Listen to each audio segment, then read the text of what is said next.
लोकसभा चुनाव में कांग्रेस को करारी हार मिली और फिर सूबे में शुरू हुआ कटारिया चैप्टर।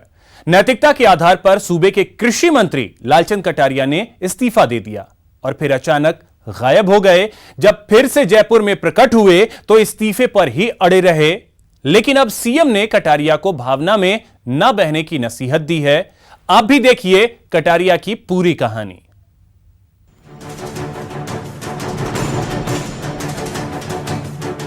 सुनिए सुनिए सुनिए, सूबे के कृषि मंत्री लालचंद कटारिया एक बार फिर गायब हैं। शुक्रवार को सीएम अशोक गहलोत से मिलकर मंत्री पद से पदमुक्त करने की गुजारिश करने वाले कटारिया फिर से नेटवर्क क्षेत्र से बाहर हैं। अब सीएम अशोक गहलोत भी कह रहे हैं कि भावनाओं में मत बहिए और डटकर मुकाबला कीजिए। भैया कोई खाली तुम्हारे अकेले के क्षेत्र में कोई चुनाव हारी है ऐसी बात नहीं है। अधिकांश सीटों पर कांग्रेस पार्टी कामयाब नहीं हो पाई, इसलिए उनको व्यक्तिगत रूप से भावुक होकर के इस्तीफा देने की आवश्यकता नहीं है। और मैंने वो यही निवेदन किया, आग्रह किया कि वो अपना ये हम स्वीकार करेंगे, अभी आप अपना काम करें, ये मैंने कहा। लेकिन सवाल है कि कटारिया के मन में क्या है? हार से हैं आहत या कुछ और ही है चाहत? इस्तीफे की पेशकश के बाद क्यों अंतर्ध्यान हुए कटारिया? और कटारिया की कहानी आखिर है क्या? सवाल कई हैं, पर जवाब सिर्फ और सिर्फ लालचंद कटारिया के पास ही है। सूबे में हार के बाद कटारिया एपिसोड का सच क्या है? आखिर कटारिया इस्तीफे पर क्यों अड़े हैं? लेकिन इस सवाल को समझने के लिए आपको लेकर चलते हैं फ्लैशबैक में। तारीख 26 मई 2019। लोकसभा के रिजल्ट आने के 3 दिन के बाद ही एक खबर सूबे की सियासत में भूचाल की तरह आई। खबर आई कि सूबे के कृषि मंत्री लालचंद कटारिया ने इस्तीफा दे दिया है और वजह बताई गई चुनाव में कांग्रेस को मिली करारी शिकस्त। इसके बाद कटारिया अचानक भूमिगत हो गए। उनकी खबर न तो कांग्रेस को ही थी और न ही उनके किसी करीबी को। मीडिया तक के हाथ खाली रहे।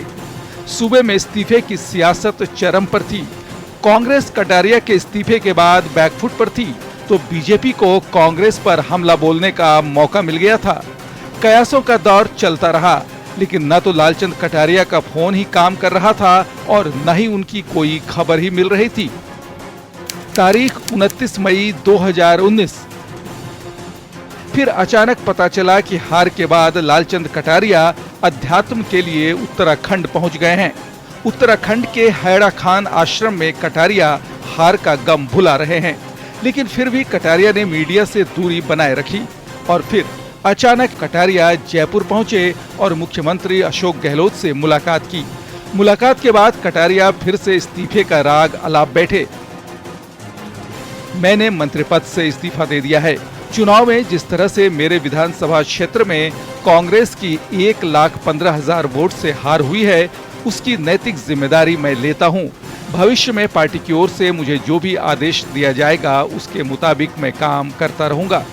लोकसभा चुनाव में कांग्रेस को मिली हार को लेकर लालचंद कटारिया इस्तीफे पर अड़े हैं, लेकिन मुख्यमंत्री अशोक गहलोत ने उन्हें भावना में नहीं बहने की नसीहत दी है और कटारिया के इस्तीफे को नामंजूर कर दिया गया। लेकिन सवाल यह है कि आखिर कटारिया का इस्तीफा नैतिकता वाला है या फिर इस इस्तीफे के पीछे की चाहत कुछ और है? क्योंकि देवभूमि से जयपुर में अवतरित होने के बाद एक बार फिर से कटारिया नेटवर्क एरिया से बाहर हैं।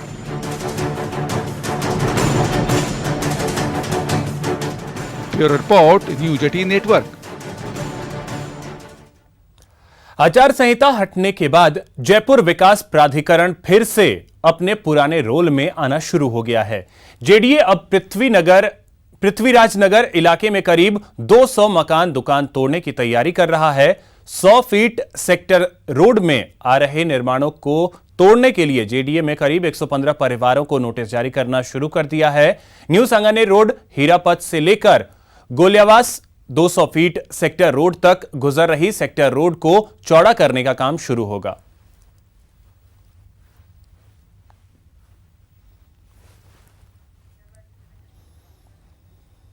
जयपुर की वैशाली नगर पुलिस ने जमीन की धोखाधड़ी के मामले में एक बिल्डर समेत 2 लोगों को गिरफ्तार किया है।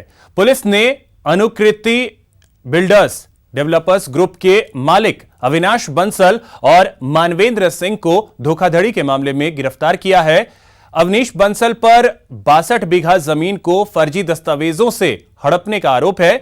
वहीं अवनीश बंसल ने पीड़ित दलपत सिंह के साले मानवेंद्र सिंह के साथ मिलकर कंपनियों के जरिए जमीन को हथिया लिया। फिलहाल पुलिस दोनों से पूछताछ कर रही है।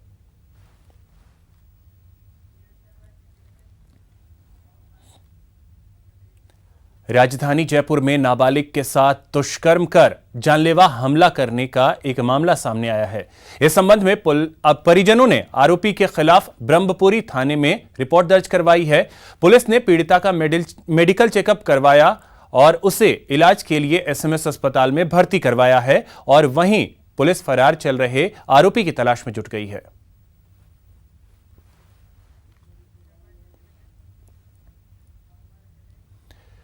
जयपुर जिले में सिपाही द्वारा आत्महत्या करने का मामला सामने आया है। कोटपुतली के सरुंड थाने के कांस्टेबल संजय ने खुद को अपनी सर्विस रिवॉल्वर से गोली मार ली। वहीं गंभीर हालत में कांस्टेबल को निम्स अस्पताल रेफर किया गया, लेकिन बीच रास्ते में ही कांस्टेबल ने दम तोड़ दिया। अभी तक आत्महत्या के कारणों का खुलासा नहीं हो पाया है। फिलहाल पुलिस मामले की जांच कर रही है।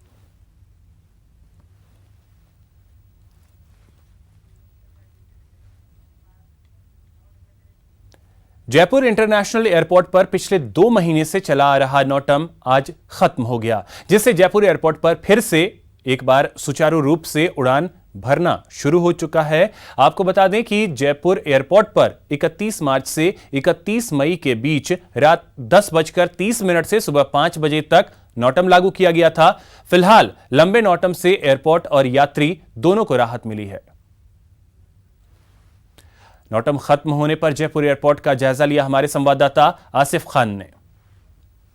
इंटरनेशनल एयरपोर्ट के ऊपर 2 महीने चला नौटम आज खत्म हो चुका है। ये नौटम 31 मार्च से लेकर 31 मई तक 2 महीने रात में चला, 10:30 बजे से लेकर सुबह 5 बजे तक। और इस दौरान 2 महीने में जो इंटरनेशनल फ्लाइट जयपुर की तरफ से उड़ान भरती थी वो बंद रही, लेकिन आज ये नौटम खत्म हो चुका है और जयपुर एयरपोर्ट के ऊपर चहल पहल बढ़ती हुई नजर आ रही है, क्योंकि अब सभी वो यात्री जो इंटरनेशनल उड़ान भरते हैं जयपुर एयरपोर्ट से, वो अपनी टिकट यहाँ पर टिकट लेने के लिए यहाँ पर पहुँचे हैं। और आज से जो है वो दुबई के लिए, बैंकॉक के लिए फ्लाइट्स यथावत तौर पर रात के समय शुरू हो चुकी है। कैमरामैन विपिन के साथ आसिफ खान, न्यूज़ 18 जयपुर। एक और जहां पूरे प्रदेश में विश्व दुग्ध दिवस मनाया जा रहा है, वहीं सरस डेयरी ने अपने उत्पादों के रेट बढ़ाकर उपभोक्ताओं को जोरदार झटका दिया है। विश्व दुग्ध दिवस पर सरस का दामदार वार, उपभोक्ताओं के सिर पर 2 रुपये प्रति लीटर का भार। आज से ही दीजिए दूध के बढ़े दाम, उपभोक्ताओं के नाम सरस का पैगाम।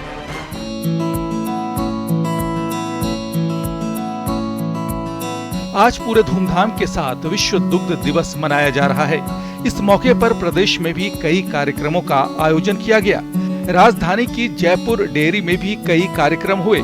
इस दौरान दुग्ध उत्पादकों को दुग्ध उत्पादन के नए तौर तरीकों और पशुओं की देखभाल सहित कई जानकारियां दी गई। लेकिन विश्व दुग्ध दिवस पर ही जयपुर डेयरी ने उपभोक्ताओं पर दामदार वार किया है। जयपुर डेयरी ने अपने उत्पाद सरस दूध के दाम आज से ही 2 रुपये प्रति लीटर बढ़ा दिए हैं। इस फैसले से दुग्ध उपभोक्ताओं की जेब पर बड़ा भार पड़ा है। चलिए अब आप जान लीजिए कि आज से सरस दूध खरीदने के लिए आपको कितने रुपए खर्च करने होंगे। सरस टोन्ड ताजा दूध का 1 लीटर का पैक अब 42 रुपए का मिलेगा, जबकि आधा लीटर का पैक अब 21 रुपए का हो गया है। जबकि ताजा टोन्ड के 6 लीटर का पैक अब 246 रुपए में मिलेगा। सरस स्मार्ट दूध डीटीएम में 1 लीटर पैक की कीमत 36 रुपए होगी, तो आधा लीटर पैक की कीमत 18 रुपए। बात करें सरस गोल्ड दूध के 1 लीटर पैक की, तो इसके लिए अब आपको 52 रुपए देने पड़ेंगे, जबकि आधे लीटर के लिए 26 रुपए देने होंगे। वहीं सरस गोल्ड दूध के 6 लीटर के पैक की नई कीमत अब 306 रुपए होगी। इसके अलावा अब सरस शक्ति स्टैंडर्ड 1 लीटर की कीमत 46 रुपए और आधा लीटर पैक की कीमत 23 रुपए हो गई है।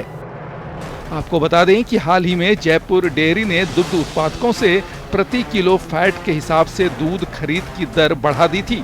तभी से माना जा रहा था कि दूध की कीमतों में बढ़ोतरी होगी। न्यूज 18 के लिए जयपुर से दीपक व्यास की रिपोर्ट। जयपुर नगर निगम नियम तो बनाता है, लेकिन उसे लागू करवाना भूल जाता है।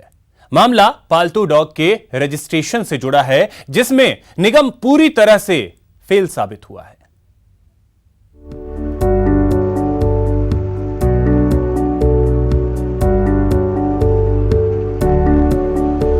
लोग बड़े शौक से डॉग पालते हैं, उन्हें सड़कों पर घुमाते हैं, शो में भी ले जाते हैं। लेकिन क्या आपको पता है कि इस शौक को पूरा करने के लिए आपको स्थानीय निकाय में रजिस्ट्रेशन भी करवाना होता है?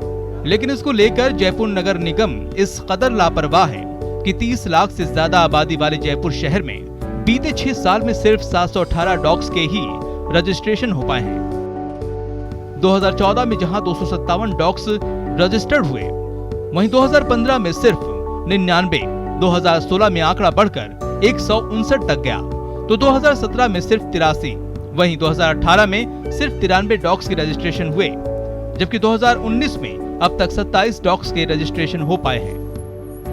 नगर निगम के अधिकारी ये स्वीकार करते हैं कि आम आदमी को इस प्रक्रिया की जानकारी नहीं है। ये बात सही है कि इसमें जो लोगों का रुझान या जानकारी कुछ कम है, तो इस इशू पे भी हम आईसी करेंगे ताकि ये रेगुलेटेड वे में रहे। और जो भी इस बारे में, क्योंकि डॉग्स रखने या पेट्स को रखने बारे में कोर्ट्स के भी कई तरह डायरेक्शन जारी हैं, उसकी दृष्टि से हम उसको पूरा अध्ययन करा रहे हैं। और उसके बाद में इसमें भी हम आईसी करेंगे ताकि जो भी लोग पेट रखते हैं वो प्रॉपर लाइसेंस लेके रहे उसमें, और एक रेगुलेटेड वे में ये व्यवस्था चल सके। आपको बता दें कि इस रजिस्ट्रेशन पर निगम को 15 रुपए की आय ही हो पाती है। ऐसे में निगम भी इस प्रक्रिया के प्रति ज्यादा रुचि नहीं दिखाता है। न्यूज 18 के लिए जयपुर से दीपक व्यास की रिपोर्ट। राजधानी जयपुर के मुफ्ती शहर ने सदकाए फितर का ऐलान कर दिया है। इस साल यह 41 रुपए तय किया गया है। सदकाए फितर ईद से पहले देना होता है। आपको बताते चले, गरीबों को ईद की खुशी में शामिल करने के लिए सदकाए फितर निकाला जाता है। रमजान के दौरान 70 गुना सवाब मिलने की वजह से जकात भी इन दिनों में ज्यादा अदा की जाती है।